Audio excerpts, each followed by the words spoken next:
तो बच्चों आज जीव विज्ञान में शुरू करते हैं। पहला पार्ट है जैव प्रक्रम।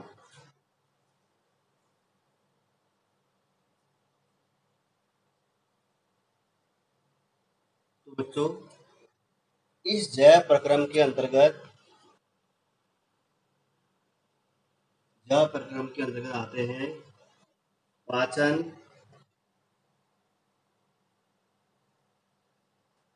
श्वसन,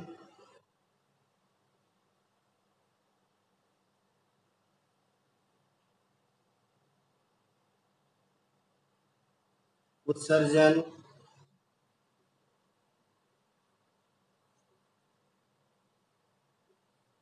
परिवहन,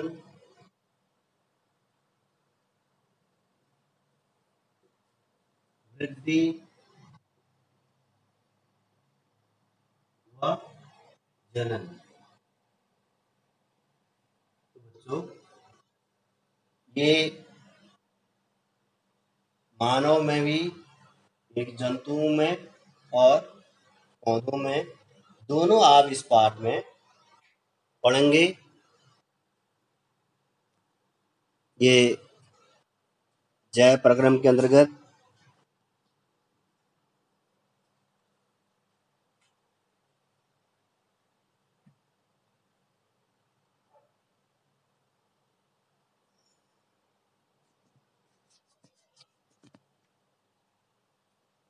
जैव प्रक्रम के अंतर्गत क्या बताया मैंने? पाचन, श्वसन, उत्सर्जन, परिवहन, वृद्धि व जनन। तो बच्चों ये जंतुओं में व पादपों में ये इस चैप्टर के अंतर्गत हम पढ़ेंगे। तो बच्चों इसमें पहला प्रश्न है,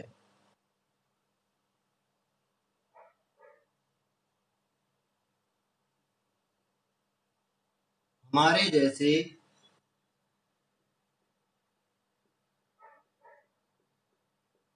बहुकोशिकीय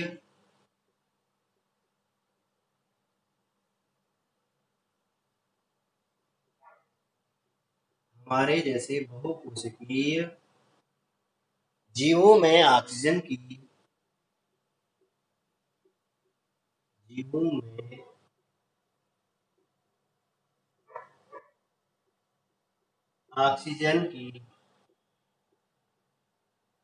आवश्यकता पूरी करने में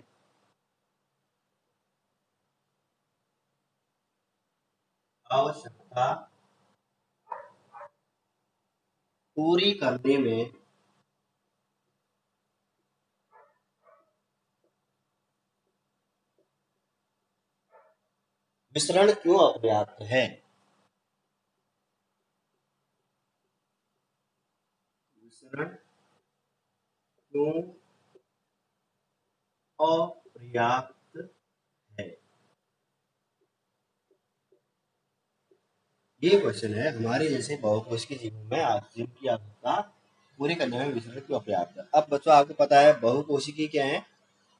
बहुकोशिकीय के अंदर जो जिनके विभिन्न कार्य विशिष्ट अंगों के द्वारा संपन्न होते हैं, वह अपने विशिष्ट कार्यों को जैसे पाचन, श्वसन, उत्सर्जन, परिवहन, वृद्धि और जनन के लिए इनमें विशिष्टीकृत अंग होते हैं, जिनसे ये अपने समस्त जैव प्रक्रमों के कार्यों को संपन्न करते हैं।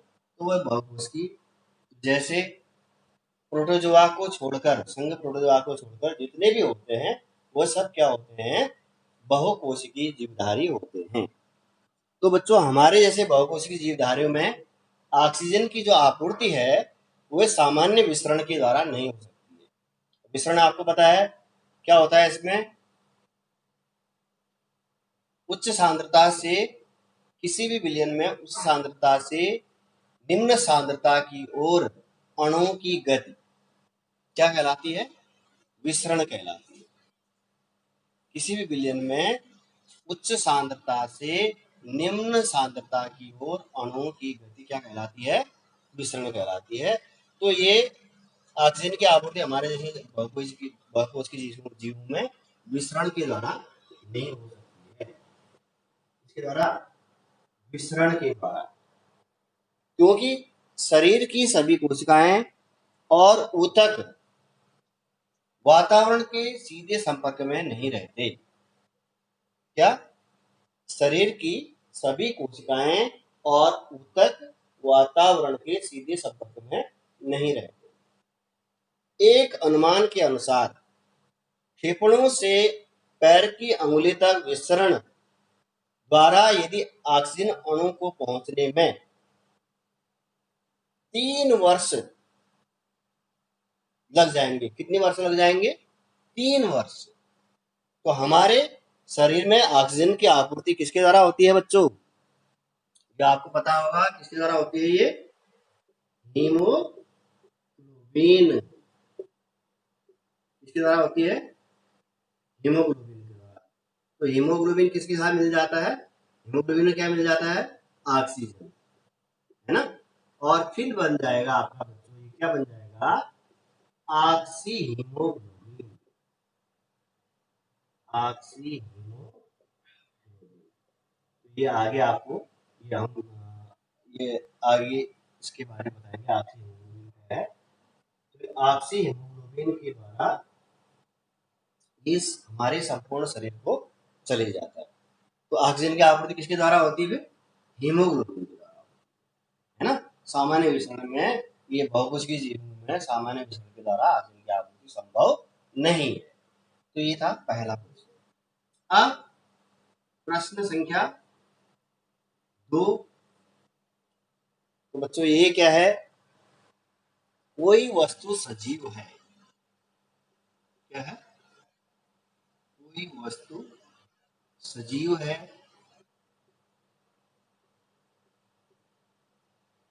इसका निर्धारण करने के लिए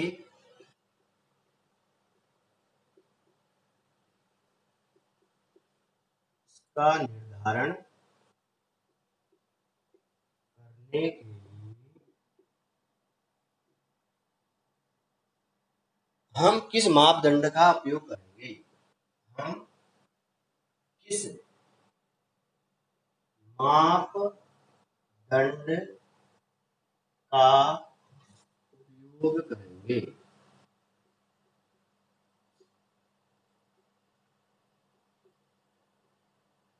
तो बच्चों जिस वस्तु में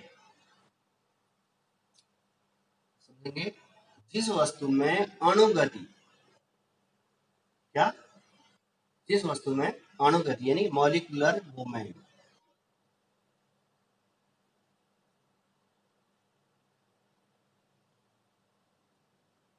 जिस वस्तु में मॉलिक्यूलर मूवमेंट पाया जाता है, यानी अणुगति पाई जाती है। क्या पाई जाती है? अणुगति पाई जाती है।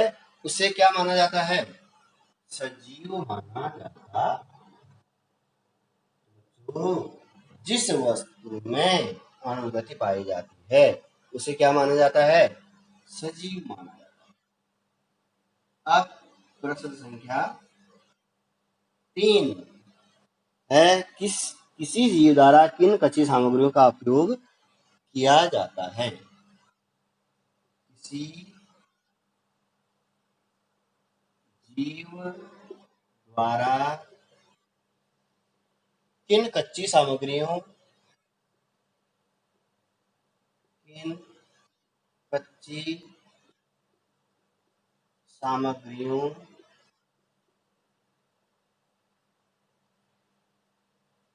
का उपयोग किया जाता है? सामग्रियों का उपयोग किया जाता है।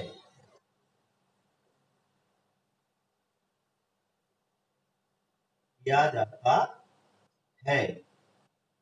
तो बच्चों जीवन के अंदर अच्छा, तो किसी जीव द्वारा कार्बन आधारित किसी जीव द्वारा कार्बन आधारित अणुओं का उपयोग कच्चे पदार्थों के रूप में किया जाता है। कार्बन आधारित मैंने कार्बन आधारित अणुओं का उपयोग कच्चे पदार्थों के रूप में किया जाता है। कार्बन आधारित अणुओं का उपयोग किसके लिए किया जाता है? कच्चे पदार्थों के रूप में किया जाता है ना। अब कार्बन आधारित जैसे कार्बोहाइड्रेट क्या खाते हैं? सबसे अधिक हम रोटी चावल खाते हैं, तो उसमें क्या पाया जाता है? कार्बोहाइड्रेट। दाल खाते हैं, उसमें प्रोटीन पाया जाता है ना। और तेल या घी खाते हैं, उसमें क्या पाया जाता है? वसा। इन सब में क्या पाया जाता है? कार्बन। तो यही हमारे कच्चे पदार्थ के रूप में उपयोग होते हैं। अब प्रश्न संख्या 4, तो जीवन के अनुरक्षण के लिए आप किन प्रक्रमों को आवश्यक मानेंगे? जीवन के अनुरक्षण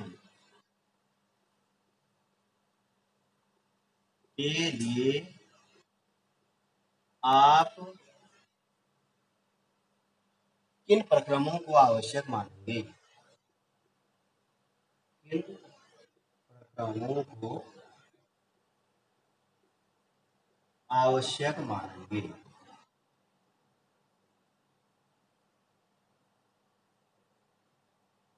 तो अब यानी जीवन के अनुरक्षण यानी जीवित रहने के लिए हमें क्या किन किन प्रक्रमों का हमें प्रयोग करना पड़ेगा? तो हमें क्या करना पड़ेगा? सबसे पहले पोषण। क्या करेंगे हम? उत्तर समझेंगे इसमें। पोषण। और क्या करेंगे हम? क्या करेंगे? श्वसन। क्या करेंगे? श्वसन। पोषण करेंगे, श्वसन करेंगे, और क्या करेंगे? परिवहन। परिवहन और विसर्जन और वृद्धि। इन सभी ये क्रियाएं क्या होती हैं? जीवन के रक्षण के लिए आवश्यक माना जाता है। पोषण, श्वसन, परिवहन, विसर्जन, वृद्धि। तो जीवन के अनुरक्षण के लिए ये प्रक्रम क्या है? आवश्यक हैं। अब अगला प्रश्न है, स्वपोषी एवं विषमपोषी पोषण में क्या अंतर है? प्रश्न 5, स्वपोषी पोषण और विषमपोषी पोषण। विषमपोषी पोषण ऐसे दो कॉलम आप बना लेंगे। क्रम संख्या। तो बच्चों स्वपोषी स्वपोषी जो जीवधारी स्वपोषी मतलब जो जीवधारी सरल अकार्बनिक पदार्थों से जो जीवधारी सरल अकार्बनिक पदार्थों से कार्बनिक भोज्य पदार्थों का संश्लेषण स्वयं कर लेते हैं। जो जीवधारी सरल अकार्बनिक पदार्थों से कार्बनिक भोज्य पदार्थों का संश्लेषण स्वयं कर लेते हैं, क्या कहलाते हैं? स्वपोषी कहलाते हैं। और भोजन ग्रहण करने की इस प्रक्रिया को क्या कहते हैं? स्वपोषी पोषण कहते हैं। और भोजन ग्रहण करने की इस प्रक्रिया को स्वपोषी पोषण कहते हैं। अब बच्चों समझेंगे विषमपोषी पोषण में जो जीवधारी अकार्बनिक पदार्थों से कार्बनिक भोज्य पदार्थों का संश्लेषण नहीं कर पाते विषमपोषी कहलाते हैं। क्या कहलाते हैं? विषमपोषी कहलाते हैं। ये अपना भोजन अन्य जीवधारियों से प्राप्त करते हैं। जैसे बच्चों हम भी क्या हैं, फिर विषमपोषी हैं, हम भी भोजन हेतु दूसरों पर निर्भर रहते हैं, है ना। और पेड़ पौधे क्या है, जो अपना भोजन स्वयं बनाते हैं, स्वपोषी है ना। दूसरा अंतर समझेंगे स्वपोषी पोषण में। पौधे कार्बन डाइऑक्साइड प्लस जल प्लस पर्णहरिम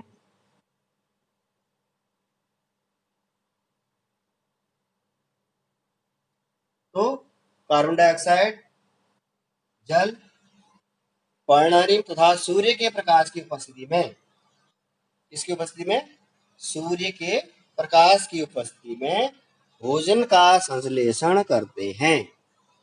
सूर्य के प्रकाश की उपस्थिति में भोजन का संश्लेषण करते हैं। विषमपोषी पोषण को समझेंगे। पोषण के आधार पर ये शाकाहारी, मांसाहारी, सर्वाहारी और मृतजीवी और परजीवी, इतने प्रकार के होते हैं, है ना। पोषण करने के आधार पर शाकाहारी, शाकाहारी को जो भोजन करता है मांसाहारी, और मांसाहारी शाकाहारी दोनों को भोजन करता है वो क्या कहलाएगा, सर्वाहारी। मृत जीवी जैसे जीवाणु व कवक, ये मृत जीवी होते हैं, मृत सड़े गले पदार्थ से भोजन करते हैं।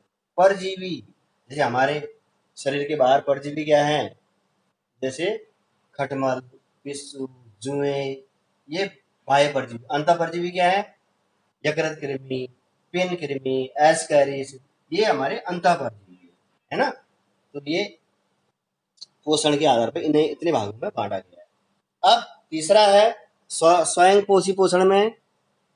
हरे पौधे तथा साइनोबैक्टीरिया, क्या बताया मैंने, हरे पौधे तथा साइनोबैक्टीरिया,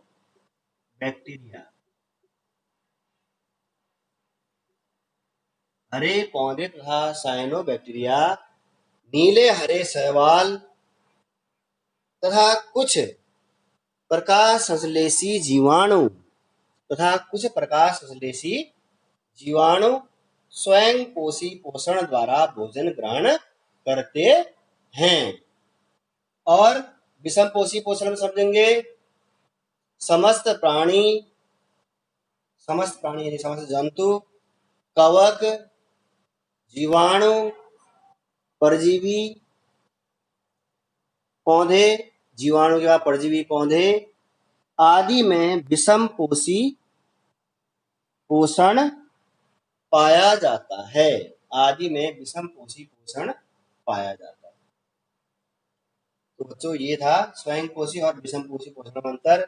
बच्चों बोर्ड एग्जाम के लिए 2 या 3 नंबर में ये आ सकता है, काफी इंपोर्टेंट है, बोर्ड एग्जाम की दृष्टि से काफी इंपोर्टेंट क्वेश्चन है। तो एक बार मैं और आप लोगों को स्वयं पोषी और विषम पोषी पोषण में अंतर समझा देता हूँ। पहला अंतर है, जो जीवधारी सरल अकार्बनिक पदार्थों से कार्बनिक भोज्य पदार्थों का संश्लेषण स्वयं कर लेते हैं। कार्बनिक भोज्य पदार्थ से सरल अकार्बनिक पदार्थों से कार्बनिक भोज्य पदार्थों का संश्लेषण स्वयं कर लेते हैं, क्या कहलाते हैं, स्वपोषी कहलाते हैं। और भोजन ग्रहण करने की इस प्रक्रिया को स्वपोषी पोषण कहते हैं। विषम पोषी में समझेंगे पहला अंतर, जो जीवधारी अकार्बनिक पदार्थों से कार्बनिक भोज्य पदार्थों का संश्लेषण नहीं कर पाते, क्या कहलाते हैं, विषम पोषी कहलाते हैं। विषम पोषी कहलाते हैं। ये अपना भोजन अन्य जीवधारियों से प्राप्त करते हैं। और दूसरा अंतर समझेंगे स्वपोषी पोषण में। पौधे कार्बन डाइऑक्साइड और जल व पर्णहरिम तथा सूर्य के प्रकाश की उपस्थिति में कार्बनिक भोजन का संश्लेषण करते हैं। और विषम पोषी पोषण में दूसरा अंतर समझेंगे। पोषण के आधार पर ये शाकाहारी, मांसाहारी, सर्वाहारी, परजीवी, मृतजीवी होते हैं। और